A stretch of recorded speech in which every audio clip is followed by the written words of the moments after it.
ഇതെന്ത് ജീവിയാണെന്നറിയില്ല. ക്രിസ്മസിൻ്റെ അന്നൊക്കെ ഒരു ചെടി ഉണ്ടാവില്ലേ, ചുവപ്പ് കളറുണ്ടാകുന്നേ. ഞാൻ വിചാരിച്ച അതിൻ്റെ കൊമ്പായിരിക്കും വിചാരിച്ച് ഞങ്ങൾ തൊട്ട് നോക്കിയതാ. നോക്ക് തന്നെ ഇത് ആ കാലൊക്കെ വെച്ച് നടക്കുന്ന. എന്തായാലും നടക്കുന്ന കാണാൻ നല്ല ഭംഗിയുണ്ട്. പണി സെറ്റ് പോയപ്പം കണ്ടതാ.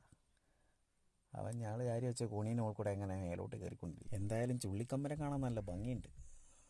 ആശാൻ അങ്ങനെ സ്റ്റക്കായി നിൽക്കുന്നു. ഒന്ന് മേലോട്ട് അങ്ങോട്ട് കയറട്ടെ. ദാണ്ടേ നടന്നു പോകുന്നു.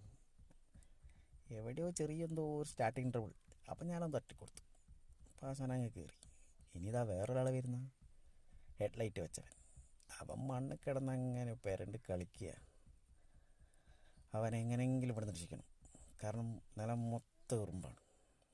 അപ്പം അതെന്തെങ്കിലും കാക്കി കാണണം. അവൻ എവിടെയെങ്കിലും ഒരു ചെടീൻ്റെ മുകളിലോ ഇല്ലെങ്കിൽ വല്ല പുല്ലിൻ്റെ മുകളിലൊക്കെ കൊണ്ടുവച്ചാൽ അവനങ്ങ് ജീവിച്ചൊളിക്കും.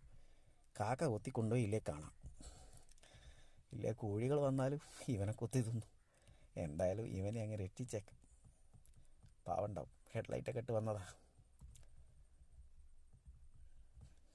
ആശാനെക്കുറിച്ച് വേറെ ഒന്നും അറിയില്ല. കാരണം എന്തായാലും പച്ചലോകത്ത് നിന്ന് പുഴാന്ന് തോന്നുന്നു. ഇവനെ അതാ പുല്ലിൻ്റെ മുകളിൽ അങ്ങോട്ട് കൊണ്ടുവച്ചു. കാരണം കോഴിയോ കാക്കയോ എന്തെങ്കിലുമൊക്കെ കുത്തുമെന്ന് കുറച്ചേരം നോക്കിയിരുന്നു.